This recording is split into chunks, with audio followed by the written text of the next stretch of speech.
श्लोक 21. यत्तु प्रत्युपकारार्थं फलमुद्दिश्य वा पुनः दीयते च परिक्लिष्टं तद्दानं राजसं स्मृतम्. अर्थ, जे दान उपकाराची परतफेड व्हावी म्हणून दिले जाते किंवा पुढे काही फळ त्यापासून मिळेल या आशेने केले जाते, त्या दानास राजस दान असे म्हणतात. विवरण: व्यवहारात आपण कोणाचे कधी उपकार घेतले असतील तर ते परत फेडावे यासाठी म्हणून कोणी दान देते. अगर भविष्यात एखादी व्यक्ती आपल्या उपयोगी पडेल अशा वृत्तीने त्यास दान देणे यास राजस दान म्हणतात. खरे तर यामध्ये दान देणे होत नाही, कारण एकतर ती उपकाराची परतफेड असते किंवा भविष्याची तरतूद असते. तर काही लोक समाजात एखादी मोठी गोष्ट करतात, त्यासाठी पैसा खर्च करतात, पण त्यासाठी आपले किंवा आईवडिलांचे नाव देण्याची अट घालतात. जसे बिर्ला लोक विविध ठिकाणी मंदिरे बांधतात, त्यामध्ये श्रीराम, श्रीकृष्ण, लक्ष्मी, शंकर अशा देवदेवतांच्या मूर्ती स्थापन करतात, पण त्या मंदिराला नाव मात्र बिर्ला मंदिर असे असते. तसेच कित्येक शाळा, महाविद्यालये, उद्याने, दवाखाने यांना स्वतःचे नाव देण्यासाठी मोठमोठ्या रकमांची देणगी दिली जाते. यामध्ये ते लोक स्वतःचा मोठेपणा तर मिरवतातच व आम्ही केले असे सांगतात, आणि शिवाय तिथे आपले नाव कायमस्वरूपी राहावे अशी एक इच्छाही त्यांच्या मनात असतेच. हे सर्व दान राजस असते, कारण त्यांचे मनात या दानाच्या परतफेडीची किंवा स्वतःच्या मोठेपणाची अपेक्षा असतेच. आजकाल राजकीय पक्षाचे लोक मतासाठी पैसे वाटतात. कारखानदार किंवा मोठे व्यावसायिक आपल्या कामगारांना विविध सवलती देतात आणि त्याचे बदलात ते त्यांचेकडून जास्त कामाची अपेक्षा करतात. तर काही लोक परदेशातून येऊन येथील गरीब, आजारी, पीडित लोकांची सेवा करताना दिसतात. अर्थात त्यांचे मनात अशा लोकांचे धर्मांतराचा हेतू असतोच. शिवाय या लोकांना त्या सेवेचा भरघोस मोबदला सुद्धा मिळत असतो. म्हणजे जे लोक परदेशातून इथे येऊन सेवा करतात ते फक्त आम्ही सेवा कार्य करतो असे सांगतात, पण त्याच्या बदल्यात ते त्या विशिष्ट अशा संस्थेकडून पगार किंवा मोबदला, आर्थिक लाभ वेगवेगळे असे घेतच असतात. असे सर्व प्रकारचे दान राजस दान आहे असे भगवंत सांगतात. ज्ञानदेव व इतर संत सांगतात की या राजस लोकांची वृत्ती तर अशी असते की त्यांना इहलोकी तर याचे फळ मिळायलाच हवे, पण परलोकी म्हणजे स्वर्गात सुद्धा त्याचे चांगलेच फळ त्यांना भोगायला मिळावे. यासाठी ते येथे एखाद्या भिकाऱ्याला अगदी अर्धी शिळी भाकरी देतात व त्या मोबदल्यात स्वर्गातील अमृताची अपेक्षा करतात. आपल्याला एक हिंदी सिनेमातलं गाणं माहिती असेल की तुम एक पैसा दे दो वो 10 लाख देगा. तर एका पैशाच्या बदल्यात 10 लाख आपल्याला मिळावेत अशी अपेक्षा करणारे हे लोक कसे असतात ह्याचं या गाण्यावरनं आपल्याला सहज लक्षात येईल. महाभारतातील कर्णाची गोष्ट सुद्धा अशीच आहे.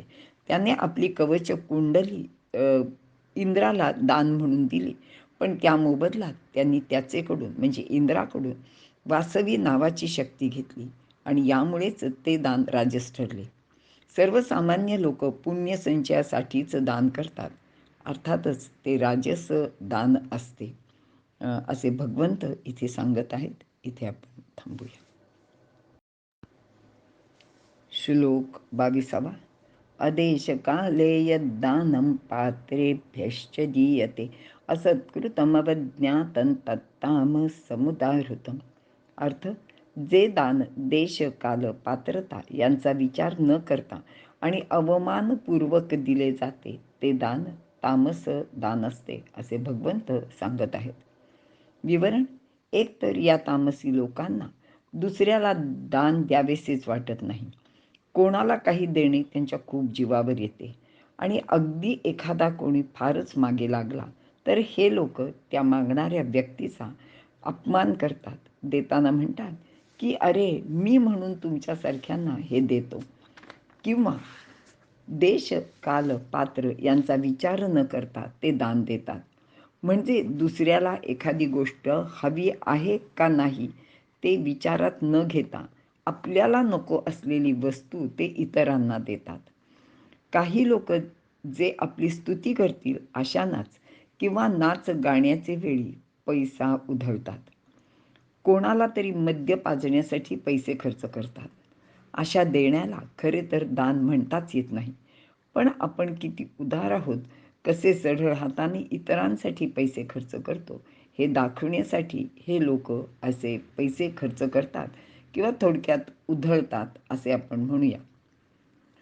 आपल्या देशातली एक गोष्ट इथे मुद्दाम उल्लेख करते की 1947 साली भारताला फाळणी करून जे स्वातंत्र्य मिळाले त्यावेळी भारताने पाकिस्तानला 55 कोटी रुपये दिले. अर्थात हे देणे म्हणजे देश काळ पात्र यांचा अजिबात विचार न करता दिलेले रक्कम होती. आपल्याच पैशाने त्यांनी सैन्य उभारून, म्हणजे पाकिस्ताननी आपण दिलेल्या त्या पैशातूनच सैन्य उभारून काश्मीरवर हल्ला केला. या तामसदानाने स्वतःचे आपण किती नुकसान ओढून घेतले त्याचे परिणाम आपण आजही भोगत आहोत. असे हे तामसदान देताना सुद्धा कोणताच विधिनिषेध पाळला जात नाही. सर्वांचे ठायी परमात्म्याचे वास्तव्य आहे हे जाणून कोणाचा अपमान करू नये, कोणाला कमी लेखू नये याचे भान सुद्धा हे लोक ठेवत नाहीत. म्हणूनच दान देताना ते दुसऱ्याचा अपमान करतात, त्याला अपशब्द बोलतात, इतरांना कष्ट देतात, आणि असे केल्याने स्वतः सुद्धा खऱ्या आनंदाला ते पारखे होतात असे भगवंत या तामसदानाबद्दल सांगत आहेत. इथे आपण थांबूया. श्लोक 23. या श्लोकामध्ये भगवंत परब्रह्माचा कोणत्या 3 नामांनी निर्देश केला जातो ते सांगत आहेत. श्लोक पाहूया. ओम तत्सदिति निर्देशो ब्रह्मणस्त्रिविध स्मृतः ब्राह्मणास्तेन वेदाश्च यज्ञाश्च विहिताः पुरा. अर्थ: ओम, तत् आणि सत असे ब्रह्माचे त्रिविध नाम आहे.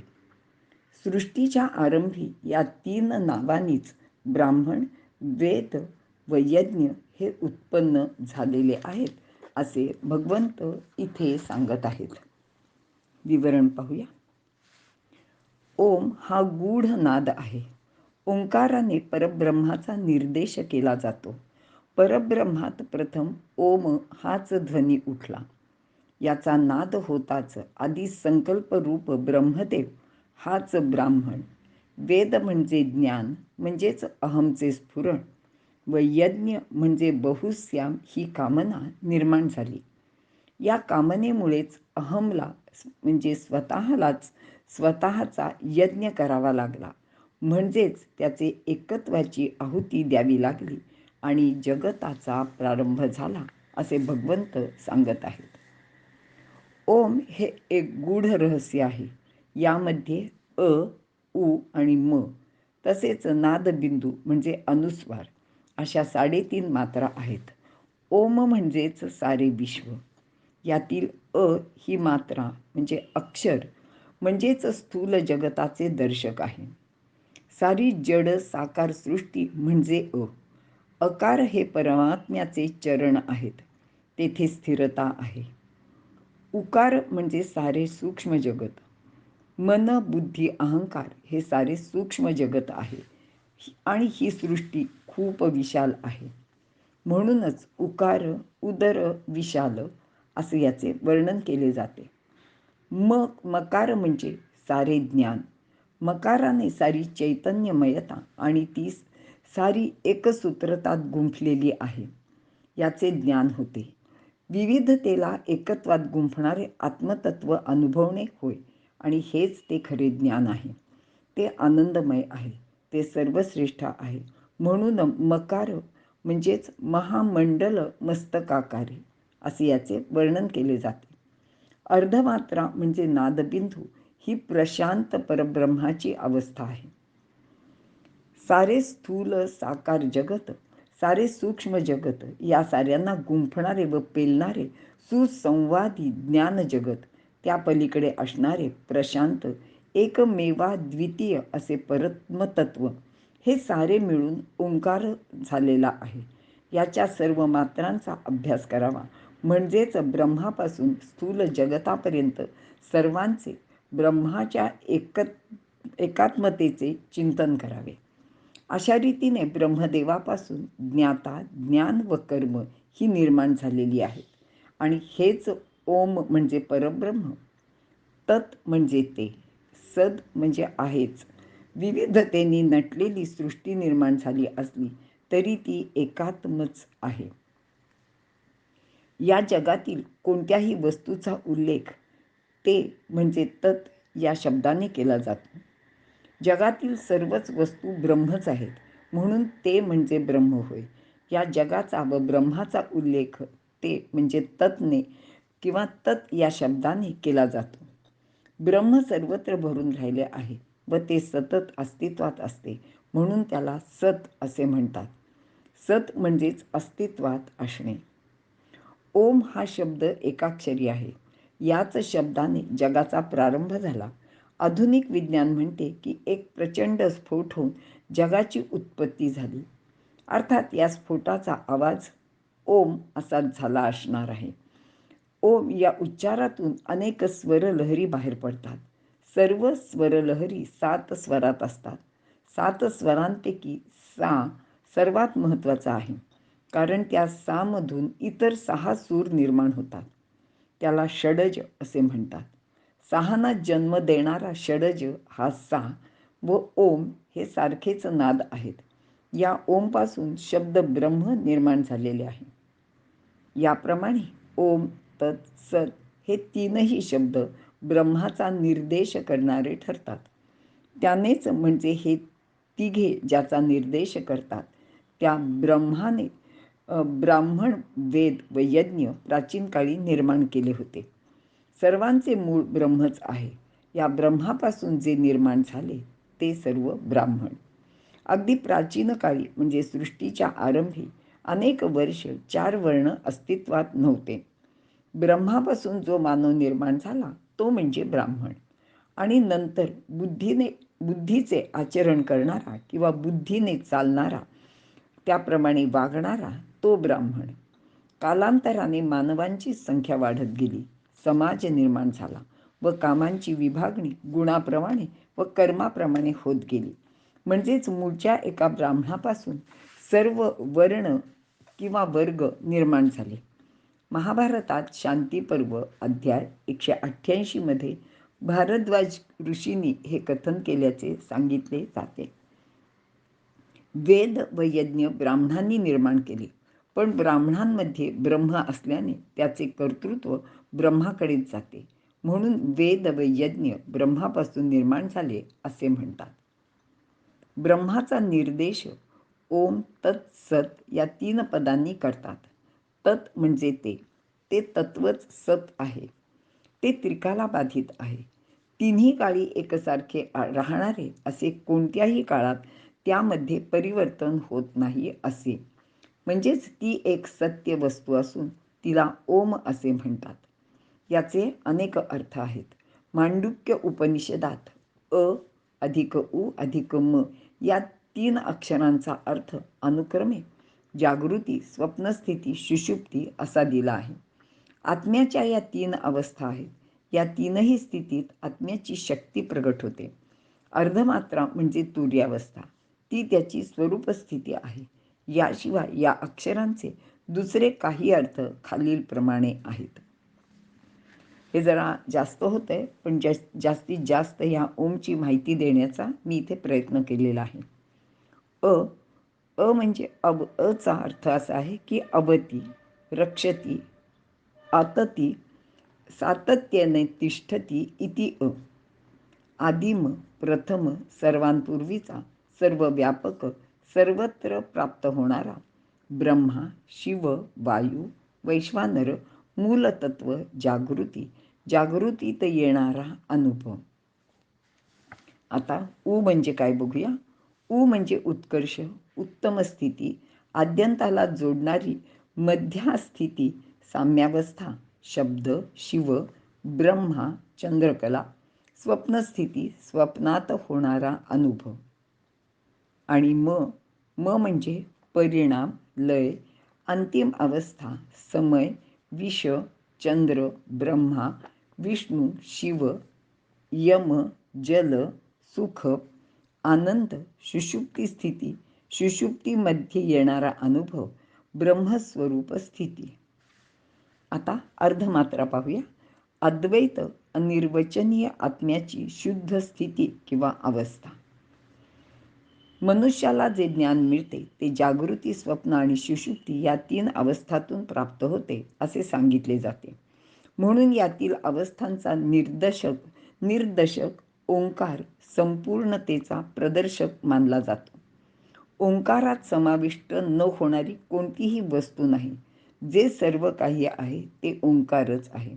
म्हणूनच ओम तत्सत ही सद्वस्तू आहे. ओम या शब्दाचा मूळ अर्थ पुढील प्रमाणे आहे आणि तो पुरुषार्थ बोधिनीमध्ये पान 643 वर दिलेला आहे. जो सर्वांचे अवन म्हणजे रक्षण करील त्याला ओम असे म्हणतात. अवनचे आणखी काही अर्थ आहेत.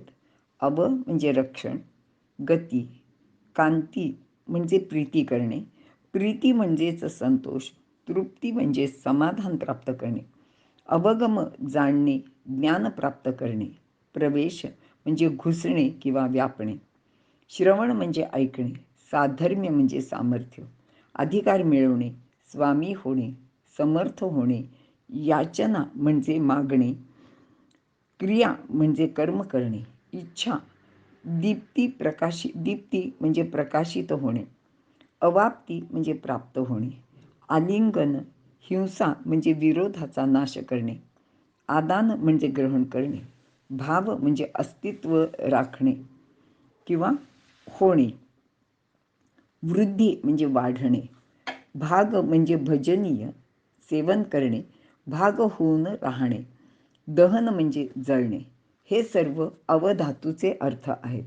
अवपासून ओमची उत्पत्ती झाली म्हणूनच वरील सर्व ओमचा पण अर्थ आहे असे सांगितले जाते आणि हे परमेश्वराचे सत्य नाव आहे. हे सर्वांनी आपण लक्षात घ्यायला पाहिजे. अशा रीतीने ह्या ओमचे फार मोठे महत्त्व आपल्या इथे सर्वत्र सांगितले जाते. म्हणजे वेदांपासून, शास्त्रापासून सर्वत्र सगळीकडे या ओमचे महत्त्व सांगितले जाते असे भगवंत आपल्याला इथे सांगत आहेत. इथे आपण थांबूया. श्लोक 24. तस्मादोमित्युदाहृत्य यज्ञदानः तपःक्रियाः प्रवर्तन्ते विधानोक्ताः सततं ब्रह्मवादिनां. अर्थ: म्हणूनच ब्रह्मवादी लोकांचे यज्ञ, दान, तप आणि कर्म हे ओंकाराचा उच्चार करून सातत्याने केले जाते. विवरण: ओम हेच परमेश्वराचे खरे नाव आहे असे आपण वरील श्लोकातही पाहिले. ते प्रत्येक कर्माच्या आरंभी व शेवटी घेतले जाते. या योगे ते कर्म उत्तम प्रकारे सफल होते. त्या कर्माच्या द्वारे कर्त्याला शुभ फल प्राप्त होते व कर्ता सुद्धा कृतकृत्य होतो. ब्रह्मवादी म्हणजे ब्रह्मज्ञानी लोक. यांनी यज्ञ, दान, तप व इतर काही क्रिया करायला सांगितल्या आहेत आणि ते सर्व करताना प्रथम ब्रह्माचा निर्देश ओम असा उच्चार करून करावा. मग त्या क्रियांना आरंभ करावा. सर्व प्रकारच्या वैदिक क्रियांमध्ये ओमचा उच्चार का करतात ते या श्लोकात सांगितले आहे. वेदाच्या जितक्या ऋचा आहेत, श्रुती आहेत, त्या सर्व ओमचे उच्चारण केल्याशिवाय फलवती होत नाहीत. म्हणजे त्याच्यापासून फळ मिळत नाही. सर्वात प्रथम ओम म्हणजे प्रणव झाला. याच्या 3 मात्रा आहेत. त्यापासून त्रिपदा गायत्री प्रगट झाली व या गायत्रीपासून ऋग, यजु, साम ही वेदत्रय प्रगट झाली आणि या दृष्टीने ओम हे सर्वांचे मूळ आहे. याचेच अंतर्गत गायत्री व सर्वच्या सर्व वेद आहेत. म्हणून प्रत्येक वैदिक क्रिया ओमचे उच्चारण करूनच केल्या जातात असे भगवंत इथे सांगत आहेत. इथे आपण थांबू. श्लोक 25. तदित्यनभिसन्धाय फलं यज्ञतपक्रियाः दानक्रियाश्च विविधाः क्रियन्ते मोक्षकांक्षिभिः. अर्थ, तत् या शब्दाने फलाची आशा न ठेवता यज्ञ, दान, तप आणि अनेक प्रकारच्या क्रिया मोक्षार्थी लोक करीत असतात. विवरण: आपल्या छोट्याशा जीवनात यज्ञ, दान, तप वा इतर कोणतीही क्रिया यांना व्यापकाचे म्हणजे भगवंताचे अधिष्ठान देणेच योग्य आहे. असे केले की सारी कर्मे स्वरूपानंद होऊन भोगली जातात. अनेकांमध्ये आपलेच एक दर्शन घडविणारी सारी कर्मे असल्याने जीवन म्हणजेच अद्वयानंद भोगणे असा यज्ञ, दान, तपादी जीवन कर्मांनी स्वरूपानंद भोगणे म्हणजेच मोक्ष होय. या भूमिकेवर आपले शरीर, इंद्रिय, अहंभाव सारीच विरून जातात. असे ज्ञानी कर्मयोगी फलाची आसक्ती ठेवीत नाहीत. म्हणून प्रशस्त कर्मे ही भगवंता प्रित्यर्थ करणे असे म्हटले आहे. आपले सारे जीवनच यज्ञमय करून ते सारे ईश्वरार्पण करावे असे गीतेचे सांगणे आहे. म्हणूनच आपल्या कल्याणाची इच्छा करणारे भगवत भक्त तत्पदाचे वाचक, बोधक म्हणजेच राम, कृष्ण, गोविंद, नारायण, वासुदेव, शिव इत्यादी नावाचे उच्चारण करून सर्व क्रियांना प्रारंभ करतात. ते साधक यज्ञ, दान, तप, व्रत, जप, स्वाध्याय, ध्यान इत्यादी सर्व काही भगवंतासाठीच करतात. त्यामध्ये त्यांचा स्वार्थ नसतो. या सर्व कर्माच्या फलाची अपेक्षा त्यांना नसते. कारण त्यांचे शरीर, इंद्रिय, अंतःकरण सर्व काही परमात्म्यालाच अर्पण केलेले असते आणि जे काही आहे ते सर्व काही त्याचेच म्हणजे परमात्म्याचे, भगवंताचेच आहे असे ते मानतात. आपण प्रभूचे व प्रभू आपला या भावनेने ते सर्व क्रिया करीत असतात. 24व्या श्लोकात ओमची तर 25 मध्ये तच्ची तर 26 आणि 27 मध्ये सत शब्दाची व्याख्या भगवंतांनी केलेली आहे. 26 आणि 27 श्लोक आपण यानंतर पाहणार आहोत. इथे आपण थांबूया. आता आपण श्लोक 26 आणि श्लोक 27 यांचा एकत्रित अर्थ पाहणार आहोत. प्रथम श्लोक 26. सद्भावे साधुभावे च सदिते तत्प्रयुज्यते प्रशस्ते कर्मणि तथा सच्छब्दः पार्थयुज्यते. अर्थ, हे पार्था, अस्तित्व आणि साधुत्व दर्शविण्यासाठी तसेच प्रशंसनीय कर्माची इच्छा असेल तेव्हा सत शब्दाचा उपयोग करतात.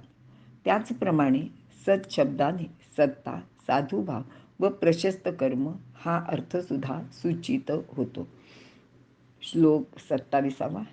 यज्ञे तपसि दाने च स्थिती सदिति चोच्यते कर्म चैव तदर्थीयं सदित्येवाभिधीयते.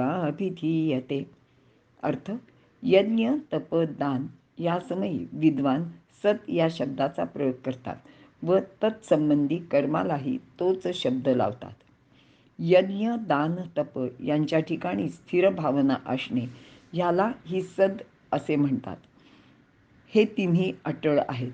म्हणून त्या तिन्हीसाठी जे कर्म करायचे त्या कर्मालाही सत असे म्हटले जाते. दोन्ही श्लोकांचे विवरण आपण एकत्र पाहणार आहोत. विवरण: ओम तत् सत हा संकल्प करताच ज्ञानी माणसाच्या ध्यानात येते की स्थूल कर्मे म्हणजे अगदी यज्ञ, दान, तप ही कर्मे असली तरी ती साकाराला आलेली मानससृष्टीच आहे. या मानससृष्टीची विविधता सुद्धा एकमेवा द्वितीय चैतन्याच्या लहरीच आहेत. हे चैतन्य हेच सत असल्याने आपल्यातील व्यापकतेची भावना सद्भाव होतो व त्या सद्भावाने स्थलकालाने बद्ध झालेली कर्मेही प्रशस्त व व्यापक होऊन जातात. सत हे ब्रह्माचे तिसरे नाव आहे. मनामध्ये सत्य दाखविण्यासाठी त्याची योजना केली जाते. मनात चांगले भाव राहावे म्हणूनही सत हे नाव योजले आहे. आपण मनात सत सत असे म्हणत राहिलो तर आपण सत्याशी एकनिष्ठ राहू शकतो. मनात सात्विक, सोज्वळ असे भाव उत्पन्न होतात. मनात असे चांगले भाव राहावे यासाठी सत या ब्रह्माच्या नावाचा उपयोग केला जातो असे भगवंत सांगत आहेत. ब्रह्माचा निर्देश करण्यासाठी ओम तत् सत या 3 पदांचा उपयोग करतात. तर तत् म्हणजे ते तत्वच सत आहे. ते त्रिकाला बाधित आहे. त्यात कोणतेच परिवर्तन नसते. तीच एक वस्तू सत वस्तू आहे आणि तिचे नाव ओम असे आहे. सत शब्दाचा अर्थ अस्तित्व असणे व शुभ प्रशस्त कर्म असाही आहे. म्हणजेच ओंकार हे वस्तू आणि तत् हेच सत्य आहे. त्याच्यासाठी अनन्य भाव प्राप्त करण्यासाठी यज्ञ, दान व तप इत्यादी करावयाचे असते. या सर्वांचे फल सद्वस्तूला म्हणजे ब्रह्माला अर्पण होणे. ब्रह्मार्पणमस्तु अशी शुभेच्छा प्रत्येक साधकाने आपल्या मनात धारण करावी व स्वतःला कृतकृत्य करावे, असा सत्शब्दाचा अभिप्राय किंवा अर्थ आहे. आता वर सांगितल्याप्रमाणे सत हे ब्रह्माचे तिसरे नाव आहे. तरी तत्शब्दे येणे आटुनी असंताचे नाणे, दाविजे अव्यंग बाणे सत्तेचे रूप. सत्शब्दाने जगदादी सर्व असतचा पसारा दूर झाला की अव्यंग, शुद्ध, चोख, निर्भेळ सत्स्वरूपाचे दर्शन होते. ही सद्वस्तूच देशकालाने बाधित न होणारी अखंड व जशीच्या तशीच असते. या सत्शब्दाचे योगानेच ब्रह्मरूप होणारे जे प्रशस्त कर्म, त्याबद्दल कर्मत्व दृष्टी ठेवू नये. प्रशस्त कर्म म्हणजे उत्तम कर्म, प्रशंसनीय कर्म. अशा कर्माचे प्रारंभी सत शब्द जोडतात. जसे सच्शील, सद्भाव, सदाचरण, सज्जन, सत्शिष्य, सद्गुरू, सत्कार्य इत्यादी. याप्रमाणे सर्व प्रकारच्या चांगल्या गोष्टींना किंवा कर्माला सत्शब्दाची जोड देतात. यज्ञ, तप, दान करताना ओम तत् सत या मंत्राने ती ब्रह्माला अर्पण करतात व त्यामुळेच ती ब्रह्मरूप होतात. येथे उणे अधिक काही उरत नाही. जसे नदी समुद्राला मिळाली की तिच्यात वेगळेपणाने पवित्र किंवा अपवित्र असे काहीच उरत नाही. ज्ञानदेव ह्याचं सुंदर वर्णन करतायत. लोहा परिसाची घृष्टी, वोहळा गंगेची भेटी, कामृता जैसी वृष्टी अमृताची, असा सत्शब्दाचा महिमा आहे. या ओवीचा अर्थ थोडक्यात असे आहे की एकदा का लोह परिसाला मिळाले किंवा त्यांनी स्पर्श केला की त्याचे सोनेचं होते. ते लोहपणाने वेगळे उरत नाही. वोहळा गंगेची भेटी, एखादा गावातला ओहोळ किंवा असा छोटासा नाला एकदा का गंगेला मिळाला की तो गंगारूप होतो. किंवा एखाद्या मृत माणसावर अमृताची जर वृष्टी झाली म्हणजे अमृत सिंचन झाले तर तो माणूस जीवित होतो. असा ह्या सत या शब्दाचा सुद्धा मोठाच महिमा आहे असे भगवंत इथे सांगत आहेत. याशिवाय तत्शब्दाचा उपयोग करून कर्म केले तर एखाद्या वेळेला चुकून कर्माच्या विधीचे उल्लंघन झाले असल्यास ते कर्मसुद्धा निषिद्ध कर्मात गणले जात नाही. म्हणजे आपल्या हातून एखादी चुकीची गोष्ट घडली गेली तर ह्या शब्दांच्या उच्चाराने त्याच्यातली जी काही चुकीची किंवा अविधी जी झालेली असते तर ती त्याचं दोष आपल्याला लागत नाही. तेथगा हा सच्छब्दू येरा दोही परिस प्रबुद्धू, प्रयोजिला करी साधू कर्मा तेगा. अशा रीतीने सत्शब्द म्हणजे केवळ ब्रह्मच आहे. म्हणून सर्व चांगल्या कर्माचे सुरुवातीला हा शब्द उच्चारला की ते कर्म ब्रह्मरूपच होते असे भगवंत इथे सांगत आहेत. इथे आपण थांबूया. श्लोक 28. अश्रद्धया हुतं दत्तं तपस्तप्तं कृतं च यत् असदित्युच्यते पार्थ न च तत्प्रेत्य नो इह. ओम तत्सदिति श्रीमद्भगवद्गीतासूपनिषत्सु ब्रह्मविद्यायां योगशास्त्रे श्रीकृष्णार्जुनसंवादे श्रद्धातरे विभागयोगो नाम 17.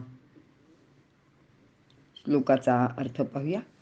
आता हेही ध्यानात ठेवले पाहिजे की अश्रद्धेने जे हवन केले जाते किंवा जो यज्ञ केला जातो किंवा जे तप आचरले आणि जे काही कर्म केले जाते ते असत असे म्हटले जाते. पार्था, ते कर्म इहलोकी लाभदायक होत नाही आणि परलोकी मोक्षसुद्धा प्राप्त करून देत नाही. ते कर्म निष्फल ठरते. विवरण: आपल्याला जे कार्य किंवा कर्म करायचे आहे ते पूर्ण श्रद्धेने करावे. श्रद्धा न ठेवता केवळ करायचे म्हणून कसे तरी केलेले यज्ञ, दान किंवा तप असत ठरते. याशिवाय इतर कोणत्याही गोष्टी श्रद्धेशिवाय केल्या तर त्या असत ठरतात. त्या असत असल्यामुळेच, म्हणजेच अस्तित्वात नसल्यामुळे उपयोगी पडत नाहीत. असत म्हणजे अस्तित्वात नसणे. याचा अर्थ असा की ज्याची परमतत्वावर, परमेश्वरावर श्रद्धा नाही, त्यांनी केलेला त्याग अगर इतर कोणतेही कर्म करूनही न केल्यासारखीच व्यर्थ होतात, म्हणजेच असत होतात. याचे कारणसुद्धा साधे आणि सोपे सांगितलेले आहे. इंद्रियांच्या तृप्तीसाठी ज्या अहंकाराने परिश्रमाचा डोंगर उपसला तो देह नाशिवंत आहे. म्हणून अविनाशी चित स्वरूपाचे भान ठेवले जात नाही. मग जडसृष्टीत रमणाऱ्यांची कर्मे असत होतात. जडसृष्टीत म्हणजेच जीवनात रमणारे, आणि ते जीवनात रमणारे म्हणजेच असुर असतात. ती स्थलकालाने बद्ध असतात. ती म्हणजे ती कर्मे स्थलकालाने बद्ध असतात. आपल्या जीवन कर्मांना सहज स्थलकालातीताचा म्हणजे परमतत्वाचा स्पर्श व्हायला हवा. परंतु एकात्मतेचे भान न ठेवल्यामुळे असा स्पर्श होत नाही. म्हणूनच त्यांची कर्मे इहलोकी लाभदायक सुद्धा होत नाहीत. आपले जीवन एकात्म भावजीवन असायला हवे, तर जीवनातील भौतिक समृद्धी सुखदायक होईल. जो भौतिक सुख समृद्धीचा स्वामी आहे, परंतु जो इंद्रियांचा स्वामी नाही, अशा व्यक्तीची इंद्रियांच्या दास्यत्वामुळे भौतिक समृद्धी नष्ट होऊन जाते. म्हणजेच इहलोक त्यांनी गमवला, म्हणजे इहलोकी त्यांना सुख प्राप्त होत नाही. शिवाय श्रद्धेअभावी तो आध्यात्मिक, आनंदपूर्ण, सुसंवादी व परिपूर्ण जीवनही गमावतो. म्हणजेच त्याला मोक्षाचा सुद्धा लाभ होत नाही. असा दोन्हीकडचा पाहुणा हा उपाशी राहतो. सद्भाव, साधुभाव, प्रशस्त कर्म, सत्स्थिती आणि तदर्थीय कर्म हे पाचही परमात्म्याची प्राप्ती करविणारे असल्याने त्यांना सत असे म्हटले जाते. अश्रद्धेने केली गेलेली कर्म असत होऊन जातात. कारण वेद, परमेश्वर आणि शास्त्र यांनी आपल्यावर कृपा करून आपल्या कल्याणासाठी ही शुभ कर्मे सांगितलेली आहेत. परंतु जी माणसे या तिन्ही म्हणजे भगवंत, वेद आणि शास्त्र यावर श्रद्धा न ठेवता यज्ञ, दान, तप इत्यादी शुभ कर्मे करतात, त्यांना कोणतेच फळ मिळत नाही. फळ न मिळणे हीच त्यांच्यासाठी शिक्षासुद्धा असते. त्यांना शुभ कर्माचे फळ म्हणून मोक्षप्राप्ती होत नाही. व वेदशास्त्र, भगवंत यांचेवर श्रद्धा न ठेवल्याने त्यांना नरकसुद्धा प्राप्त होत नाही. श्रद्धेअभावी मोक्ष नाही, आणि कर्म शुभ नसल्याने नरकासारखे कर्म शुभ असल्याने नरकासारखे अशुभ फळसुद्धा त्यांना मिळत नाही. म्हणूनच श्रद्धाविरहित केलेली कर्मे वाया जातात, निष्फळ ठरतात, असे भगवंत इथे सांगत आहेत. या विभागातील श्रद्धेचे 3 भाग केलेले आहेत: सात्विकी, राजसी व तामसी. या 3 विभागांना जो नीटपणे जाणेल व श्रद्धेने सात्विकतेचे ग्रहण करेल, त्याला परमात्मा प्राप्त होईल, असे भगवंत इथे आश्वासन देत आहेत. इथे 17वा अध्याय म्हणजेच श्रद्धात्रय विभाग नावाचा हा अध्याय संपूर्ण झाला आहे. इथे आपण थांबूया. श्री कृष्णार्पणमस्तु.